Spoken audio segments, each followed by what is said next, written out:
The God of Islam is not loving. He doesn't love all people because he hates evildoers. That's the claim of William Lane Craig. And the God of Christianity is so loving that the Father actually sent his only begotten Son, although William Lane Craig, as we showed, doesn't actually believe in the doctrine of eternal generation, but that's another story. The God of Christianity sent his only begotten Son, what? To die for the sins of mankind. Why? Because he was so loving that he actually couldn't forgive people for their sins. He couldn't forgive a human being for their sins without a blood sacrifice. Without sacrificing his only begotten Son, there would be no forgiveness of sins. That's what the Christian doctrine is in Hebrews chapter 9. And that is the epitome of love? Are you kidding me? That's like saying somebody does wrong to Brother Jake, and I have a son. And you know what I say? You want forgiveness? I'll give you forgiveness only under one condition, that you pay me. Oh wait, no, you don't have to pay me. I'm going to provide a payment for myself, and the way that I'm going to provide a payment for myself is by killing my only begotten Son to actually forgive you. Now, does that make any sense? In what world is that the epitome of love? In what world is that the epitome of mercy? Nowhere. But in the Quran, over and over and over again, we are assured of the mercy of Allah, of the mercy of the one and only true God. He says, do not despair of his mercy, that all sins are forgiven if you are sincere and make tawbah in repentance to him. That is a merciful and loving God, not someone who desires blood sacrifice and cannot forgive his creation unless he kills his son. What kind of loving understanding of God is that?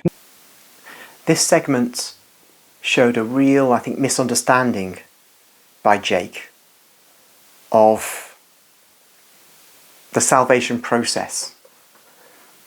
Now, if a Hindu were to speak like this, that could be understandable. But Jake seems to, holds a religion which fancies that it is in the line of the prophets. Jake's saying that why would God need a sacrifice to forgive your sins? Why can't you just go to him, ask for forgiveness?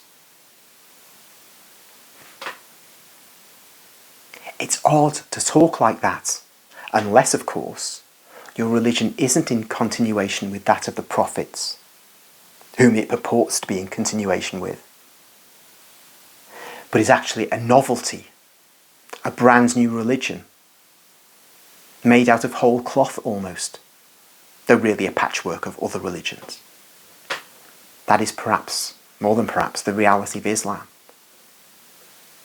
You see, Moses is revered in Islam. In fact, I think Moses is the most mentioned person in the entire Quran. Moses is the one who receives the law, as Muslims would say as well. But that law includes the process of animal sacrifices. The temple itself, you've got the tent of meeting when the Israelites are still in the wilderness. And eventually you get a temple in the time of Solomon. And these sacrifices continue when the temple is rebuilt under King Herod. And they continue between the destruction of the first temple and the building of the second temple as well. Because the prophets had said, like especially Moses, there are sins that are committed and there must be a sacrifice for sin. This is animal sacrifice. Why does God do that? Why kill the poor little creatures? I mean, I could ask that actually, to be honest with you. But God has set it up this way. Now, if you're a Muslim, you should be saying, yeah, of course, sacrifice is needed to satisfy sin. That should never be an issue. So when Jake was saying what he was saying, that suggests there is an issue with Islam. He said, actually, no. It's about the sacrifice of a man that's the issue. Well, firstly, the principle is established. Sacrifice for sin. And by the way, you did not always have to sacrifice an animal to satisfy the sin problem. There were other kinds of sacrifices too in the Old Testament. Just worth pointing out that. But the sacrifice of a man, the principle has been established. Sacrifice for sin. And again, there's another fundamental misunderstanding of Christianity by Jake. Why can't I just ask forgiveness of God? Yeah, you can. You could. You could always ask forgiveness of God. Listen, Jake, and all other Muslims out there. In the Old Covenant, there are these set sacrifices. If you ask forgiveness of God, or you made one of those sacrifices, sins could be forgiven. Even if it's like a grain offering or wheat, some kind of, vegetative offering. The point is that you can get forgiven, but that doesn't mean you're going to go to heaven. Forgiveness and going to heaven are two different things, Jake.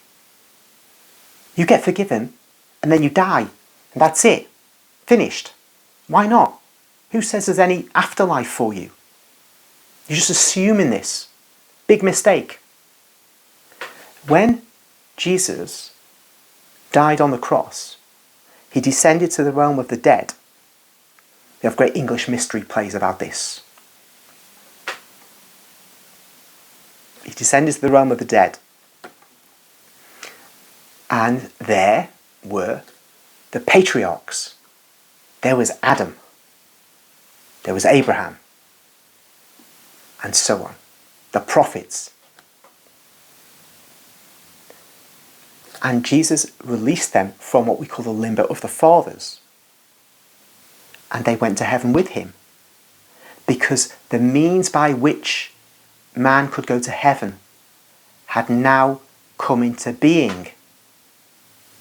The sacrifice of Jesus. But why? You know something? Again, it's not the sacrifice of a man. You could sacrifice 1 million men. 1 billion men. Make no mistake of this. Get this clear. You could sacrifice 1 trillion men and still nobody could go to heaven. Why is that? Because you can get rewarded for the things you do on this earth. Finite deed, finite reward. Heaven is an infinite reward. It never ends. See, we can't justify an infinite reward with a finite good deed. This is why this silly Islamic view of you have your good deeds and your bad deeds weighed up at the end of your life, and if your good deeds weigh more than your bad deeds, then you are on your way to heaven. But if your bad deeds outweigh your good deeds, you're on your way to hell. This is silly. You need an infinite good deed, or good deed of infinite value, to have an infinite reward. The patriarchs were good men, and there were good women amongst them. Deborah, Judith, Ruth, Naomi, and so on. But all of their good deeds together could not get them into heaven. So Jesus, being God made man, made the infinite sacrifice. So we have that only a work of God can be infinite, but God in himself cannot die. So how do we square the circle? We have God taking to himself a human nature, living in and through that human nature, and dying in that human nature. Thus the infinite act has been performed, and the gates of hell, or I should say the gates of limbo of the fathers, can be opened, and the gates of heaven can be opened. So that the righteous dead, up to Jesus' time, and the righteous dead thereafter, can dwell in heaven forever. If this isn't true, then nobody can go to heaven, because there's no justice in that. If I give you a penny, am I therefore then entitled to 1 million bars of gold? Of course not. There has to be something worth that 1 million bars of gold that I'm giving you to justify the exchange, the transaction. And that's what Islam fails to demonstrate. That's what Christianity does demonstrate. But it's on the back of, against the background of sacrifice, sacrifice, sacrifice, blood. Most preeminently, blood sacrifice. And then, of course, I talked about animals. And I dealt with those who might poo-poo this point about about there being perhaps not a proper connection between animal sacrifice and human sacrifice, but there's something else.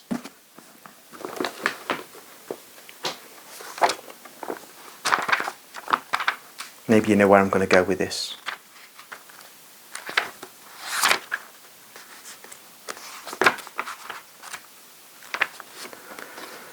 Book of Isaiah, chapter 53.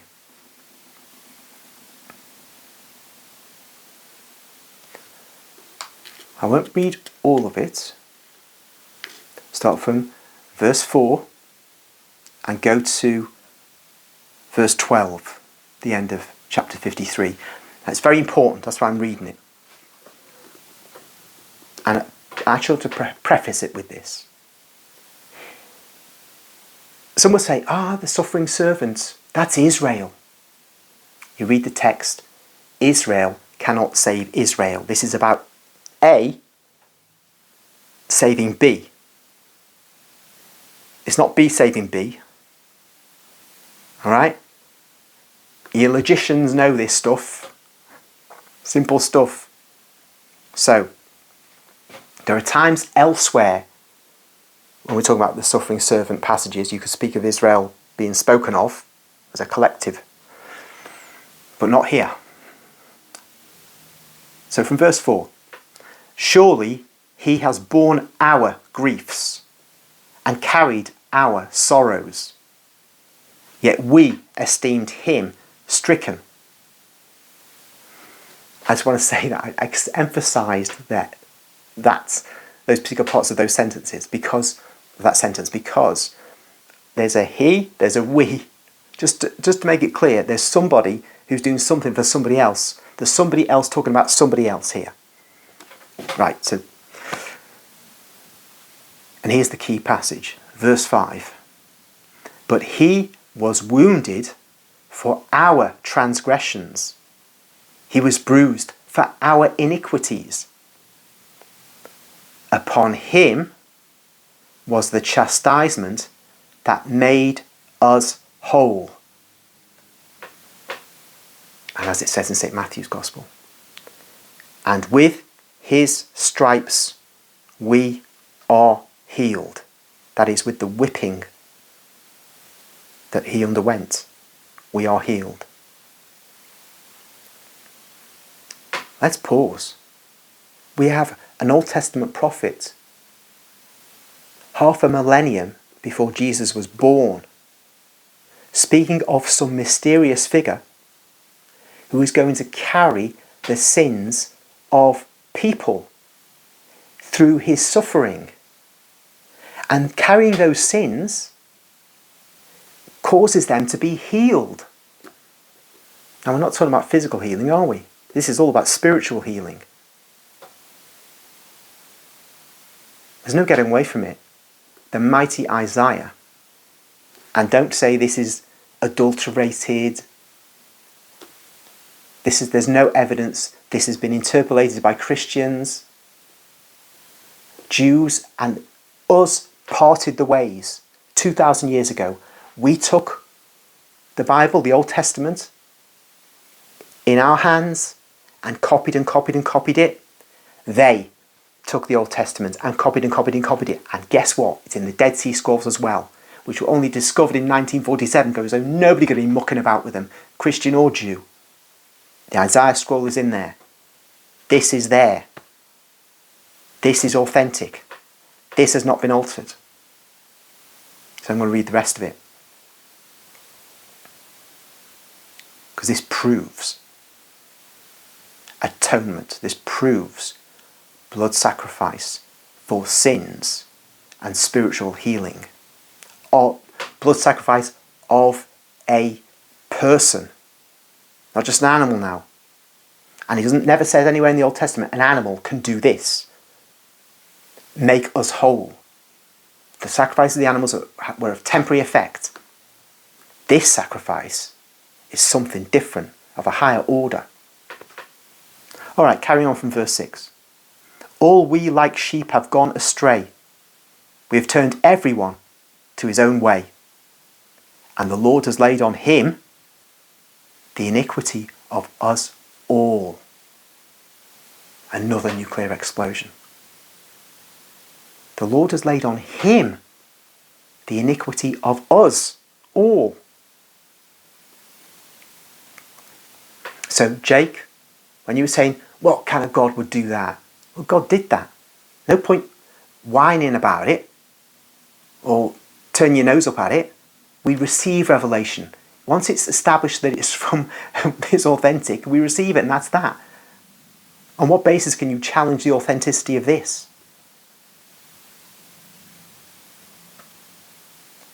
Nobody challenged the authenticity of this. Perhaps until, the apologists for Islam come along. Carrying on. Verse 7. He was oppressed, and he was afflicted, yet he opened not his mouth. Like a lamb that is led to the slaughter, and like a sheep that before its shearers is silent, so he opened not his mouth. By oppression and judgment he was taken away. And as for his generation, who considered that he was cut off out of the land of the living, stricken for the transgression of my people? Stricken for the transgression of the people. And they made his grave with the wicked, and with a rich man in his death, although he had done no violence. No violence. One's got to have a founder of one's religion. Someone who has done no violence, folks, Muslims. Otherwise it perpetuates down the centuries to Armageddon, to nuclear war.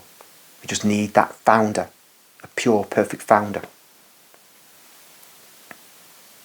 And there was no deceit in his mouth. Yet it was the will of the Lord to bruise him. He has put him to grief. When he makes himself an offering for sin, he shall see his offspring. He shall prolong his days. The will of the Lord shall prosper in his hand. He shall see the fruit of the travail of his soul and be satisfied. So, you might then say, that's a human thing. Offspring, fruit of travail, prosperity, prolonging days. You can see it that way. You can also see it spiritually. So we'll see towards the end what it is.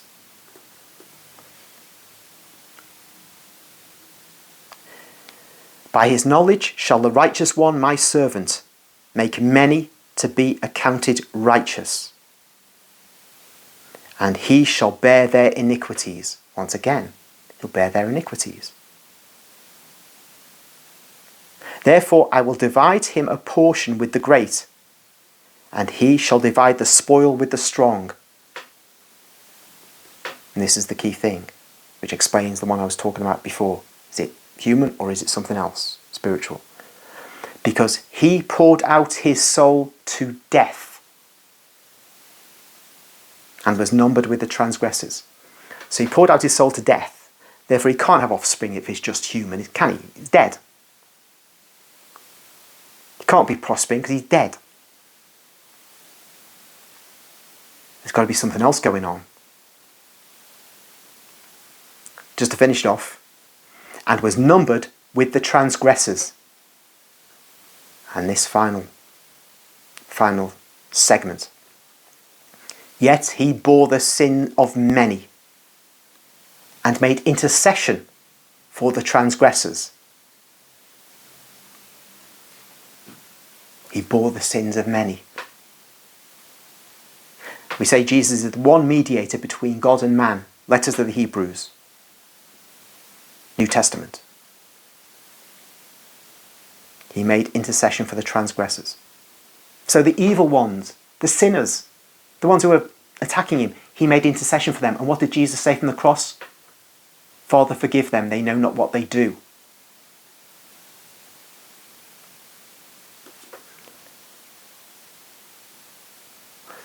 So he poured out his soul to death, yet before that it's saying,